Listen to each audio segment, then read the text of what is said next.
अस्सलाम वालेकुम स्टूडेंट। आज मैं आपके सामने Allama Iqbal open university Islamabad department of commerce basics of accounting, इसका कोड नंबर है, कोर्स का नंबर 1339। ठीक है। सेमेस्टर ऑटम 2023, ये सेकेंड सेमेस्टर है इंटर कॉमर्स का। फर्स्ट ईयर का सेकेंड सेमेस्टर है इंटर कॉमर्स का, जो ऑटम का है 2023। इसकी असाइनमेंट ये आपके सामने मौजूद मैं दिखा रहा हूँ आपको। ये असाइनमेंट की शीट जो हर स्टूडेंट को आई होगी जिसने इंटरेस्ट कमा दे रहा होगा, जो इस ऑटम के अंदर इसका एग्ज़ाम।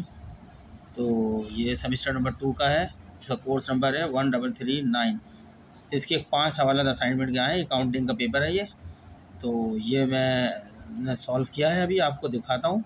मैं यहाँ पे सॉल्व नहीं करूँगा क्योंकि ये असाइनमेंट है, असाइनमेंट को मैं सॉल्व नहीं करूँगा। मैंने सॉल्व करी है, वो आपको कैमरे पे यहाँ पे दिखाता हूँ, ताकि अगर आप उससे नोट करना चाहें तो नोट कर लें। ठीक है स्टूडेंट्स, मैं असाइनमेंट दिखाता हूँ क्वेश्चन के, फिर इसका सॉल्यूशन दिखाता हूँ एक। ये इसका पेज 2 है, सारा शेड्यूल दिया है, डेट का, कब असाइनमेंट आपने जमा करानी है, कब, सारी चीज़ों का सारी तारीखें दी हुई हैं। अब आ रहे हैं हम असाइनमेंट की तरफ। ये आपके सामने 5 क्वेश्चन नज़र आ रहे हैं असाइनमेंट के। ठीक है स्टूडेंट्स, बड़ा कर दिया मैं थोड़ा सा। ये 5 क्वेश्चन आपके assignment number 1, unit number 1 to 4। किताब के अंदर जो यूनिट है 1 से 4 तक के जो चैप्टर हैं, उनसे ही असाइनमेंट बनाई गई है। वो आपने सॉल्व करके जमा करानी है, जो दिसंबर तक आपने जमा करा देनी है। ये जो स्टूडेंट्स फर्स्ट ईयर कॉमर्स में है, सेमेस्टर 2 के अंदर है, अल्लामा इकबाल यूनिवर्सिटी के अंदर, ये उनकी असाइनमेंट है जो दिसंबर के अंदर जमा करानी है उन्होंने। आपने ऊपर से टाइम की डेट देखी होगी यहाँ पे। असाइनमेंट नंबर 1 कब जमा करें? 4/12/2023 को जमा करानी है। ठीक है, मैं असाइनमेंट आपको दिखा रहा हूँ, ये आप देख लें कैमरे से नज़र। ये क्वेश्चन नंबर 2 तक आपको नज़र आ रहा है सारी चीज़ें। पहला क्वेश्चन नंबर 1A है, डिस्क्राइब अकाउंटिंग साइकिल, जो कि मार्क्स दिए हैं 10 नंबर का है ए, और 20 बी भी 10 नंबर का है, प्लस करके 10, यानी 20 नंबर के हैं ए और बी पार्ट क्वेश्चन नंबर के।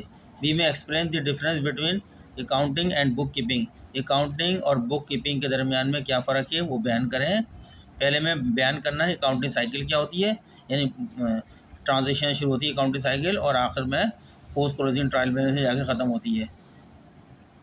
ठीक है, इसके पूरे स्टेप लिखना है आपने, और उसको डिस्क्राइब भी करना है, हर स्टेप को बयान करना है। ट्रांजिशन का स्टेप पहला है, तो ट्रांजिशन क्या होती है। फिर उसके बाद जनरल बनता है, जनरल को डिफ़ाइन करना है आपने। फिर लेजर अकाउंट्स बनते हैं, तो लेजर अकाउंट को डिफ़ाइन करना है। फिर ट्रायल बैलेंस बनता है, तो उसको डिफ़ाइन करना है, डिस्क्राइब करना, बल्कि काफ़ी तवील में लिखना है। ठीक है, ट्रायल बैलेंस के बाद एडजस्टमेंट को आपने डिस्क्राइब करना है। एडजस्टमेंट के बाद आपका इनकम स्टेटमेंट, बैलेंस शीट, इनको डिस्क्राइब करना है। फिर आपका जो है पोस्ट क्लोजिंग ट्रायल बैलेंस, इस तरह के स्टेप सारे आपके आएंगे ये ट्रायल बैलेंस में।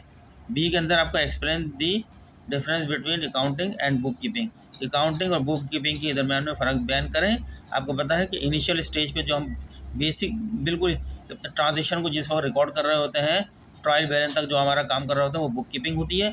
ट्रायल बैलेंस के बाद फिर एडजस्टमेंट, एंट्री और फाइनेंशियल स्टेटमेंट बनते हैं, वहाँ से अकाउंटिंग का काम शुरू हो जाता है। इस दोनों के दरमियान फ़र्क बयान करना है, लेकिन डिस्क्राइब फॉर्म में, लिखने की फॉर्म के अंदर आपने, ये मैं बता रहा था।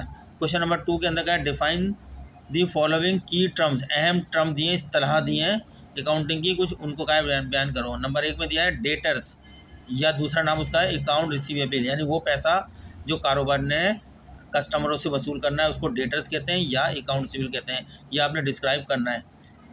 नंबर इसका 2 टर्म का 2 है, इस तरह जो है। नंबर 2 दूसरी दी है क्रेडिटर्स, क्रेडिटर या अकाउंट पेबल, यानी कारोबार ने जिन लोगों को अदायगी करनी है उनको क्रेडिटर्स बोलते हैं या अकाउंट पेबल बोलते हैं।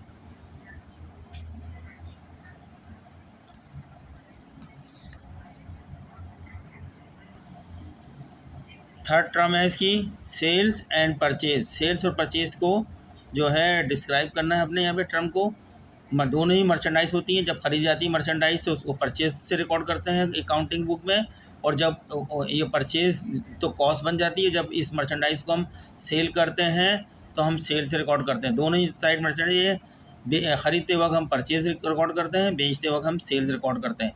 ये आपका रेवेन्यू होता है, ये आपकी कॉस्ट होती है, इन दोनों के बीच में ग्रॉस प्रॉफिट होता है। ठीक है, तो मैं शॉर्ट आपको बता रहा हूँ ताकि समझ में आ जाए। रिटर्न इन एंड आउटवर्ड, ठीक है। रिटर्न इन जो है जब आप कोई माल सेल करते हो कस्टमर के पास से डिफेक्टिव की बुनियाद पे अगर सेल रिटर्न आपके पास आती है तो सेल रिटर्न को रिटर्न इन बोलते हैं या इनवर्ड भी बोलते हैं। रिटर्न इन और इनवर्ड भी बोलते हैं, इसको लिखना है। And return outward, return outward क्या होता है, जब आप परचेज़ करके लाते हैं और माल ख़राब होता है तो वापस कर देते हैं। परचेज रिटर्न जो आपकी होती है वो परचेज आउटवर्ड भी होती है। ठीक है, ये आपने बयान करना है। Separate entity concept, separate entity concept आपने बयान करना है, जो ये कहता है कि ऑनर्स और बिजनेस दोनों अलग अलग हैं।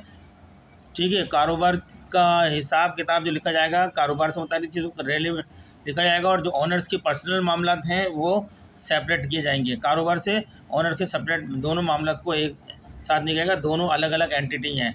एंटिटी बोलते हैं शख्सियत को या इदारे को ही बोलते हैं, डिपार्टमेंट बोलते हैं। सेपरेट एंटिटी कॉन्सेप्ट, अलग अलग कॉन्सेप्ट, यानी इसके अंदर ऑनर्स को और बिजनेस के कॉन्सेप्ट को बयान करना है कि बिजनेस अलग होता है और ऑनर अलग होता है। ठीक है, फिर यहाँ डुअल आस्पेक्ट कॉन्सेप्ट, जैसे डुअल आस्पेक्ट है दो साइड पर रिकॉर्डिंग करना। डेबिट एंड क्रेडिट रिकॉर्डिंग को हम डुअल आस्पेक्ट कॉन्सेप्ट बोलते हैं। जनरल जो बनता है आपका वो डुअल आस्पेक्ट कॉन्सेप्ट में बनता है, इसको आपने डिस्क्राइब करना है।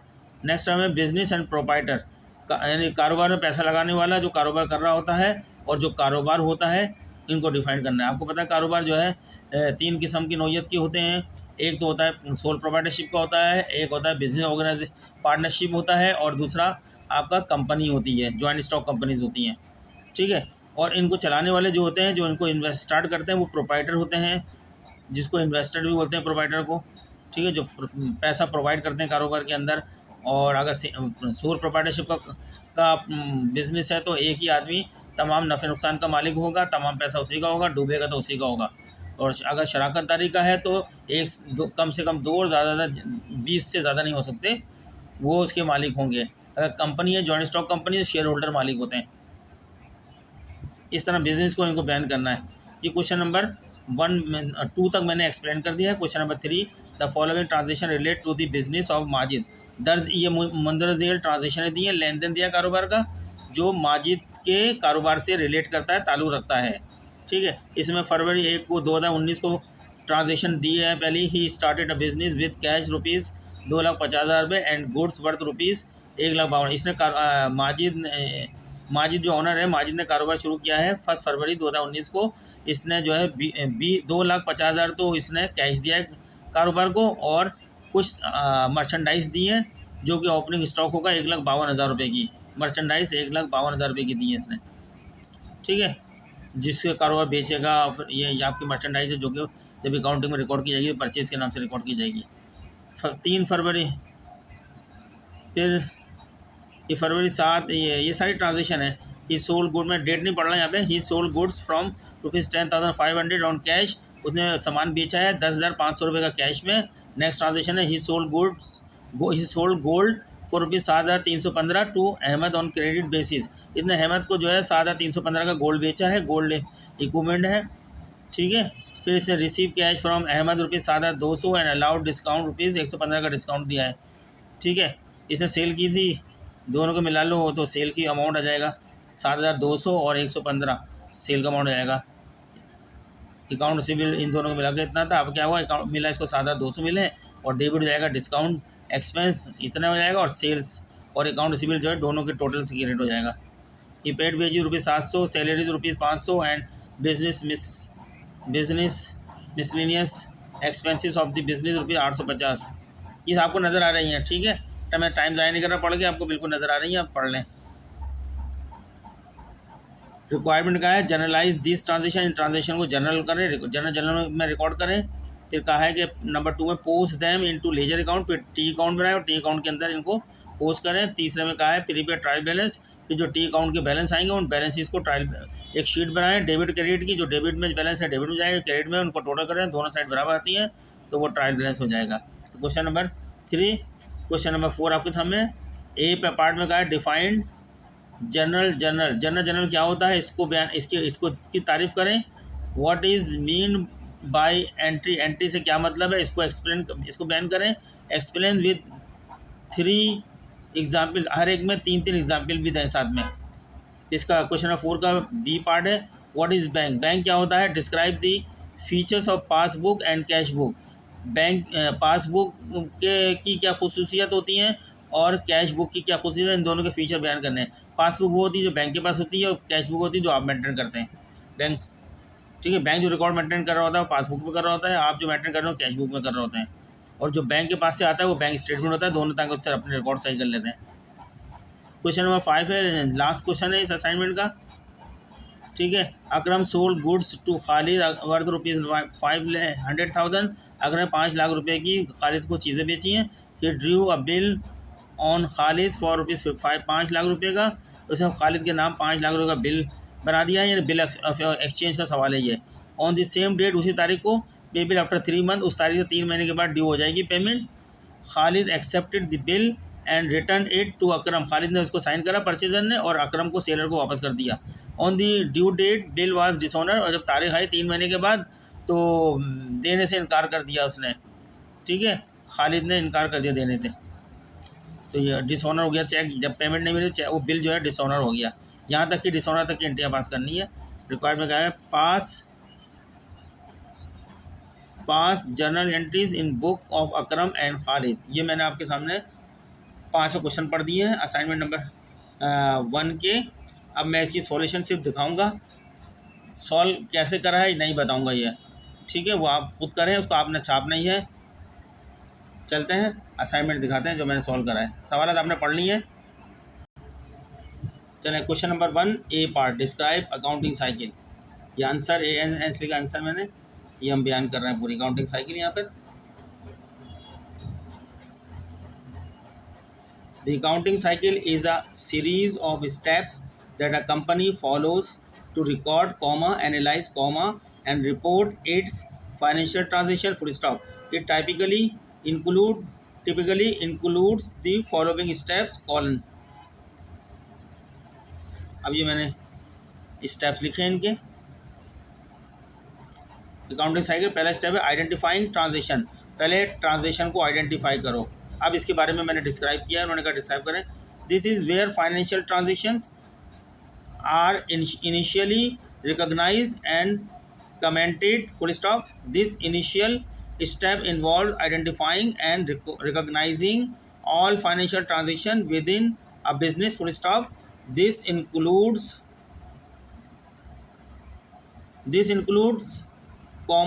sales, purchases, investment, loans, expenses, and any other economic events that impact impact the company's finances, full stop. Number 2, दूसरा स्टेप है अकाउंटिंग साइकिल का जनरलाइजिंग ट्रांजेक्शंस। इसको डिस्क्राइब किया जनरलाइजिंग ट्रांजेक्शन को। Transactions are recorded in a journal, full stop. Each entry typically includes the date, a description of the transaction, the accounts affected, and the amount involved, full stop. This step is crucial for maintaining an organized record of all financial activities, full stop. Clear नज़र आ रहा है सारा आपको? आप आराम से लिख भी सकते हैं, मेरी आवाज़ से भी लिख सकते हैं। Step number 3, posting to the general ledger, ठीक है, 2 कॉलम लगा दिया मैं इसके अब पढ़ देता हूँ। The information from the general journal is transferred to the general ledger, full stop. The general ledger consist of individual accounts for assets, liabilities, assets के बाद liabilities, equity, revenues, and expenses, full stop. Posting involves updating the account balances in the ledger to reflect the transaction recorded in the journal, full stop. Step number 4, transition accounting cycle का preparing a trial balance। 4 stage पे trial balance कैसे बनाना है, colon heading बन गई है। अब इसके अंदर हम लिख रहे हैं after all transaction are posted to the general ledger, a trial balance is prepared, full stop. This is essentially a list of all the accounts and their balances at a specific point in time, full stop. The trial balance consumes the trial balance ensures, sorry, consuming ensures that the total debits equal the total credits, comma, which is a fundamental principles of double entry accounting, full stop. Step 5 के ऊपर आते हैं अब.